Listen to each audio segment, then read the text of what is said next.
कारण याच्यामुळे बरेचसे जे माझे गोर गरीब त्या मंदिराच्या सहाऱ्याने, त्या भक्तांच्या सहाऱ्याने, त्या देवाच्या सहाऱ्याने आपली पोटाची खळगी भरतात, तेच मंदिर जर यांनी बंद करून ठेवलेत तर आमचा निदेश आहे अशा सर्वांना की ज्यांनी मंदिराला ताळा लावला, जे मंदिर म्हणजे हिंदूंची आस्था आहे, त्या आस्थेपासून एक प्रेरणा मिळते, जीवन जगण्याचा एक प्रभाव मिळतो, अशा विषयाला आमचा निदेश आहे। लवकरात लवकर मंदिर उघडली पाहिजे, नाही तर चालक मालक संघटना, राष्ट्रीय सैनिक संघटना व सैनिक फेडरेशन व संघर्ष ग्रुप रस्त्यावर उतरल्याशिवाय राहणार नाही।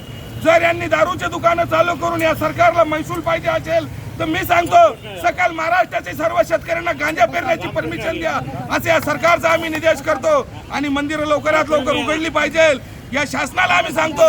आमचा कुठलाही काही विषय नाही, एक धार्मिक स्थळ आहे, ते लवकरात लवकर उघडलं पाहिजे।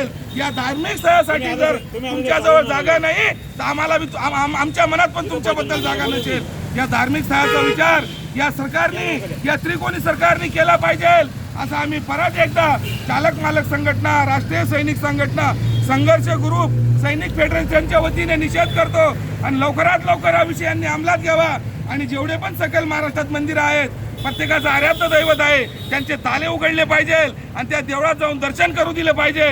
देवळासमोर, मंदिरासमोर हा करोना नावाचा सर्व रोग नायनाट होईल, संपन्न होईल, पण तो केव्हा होईल?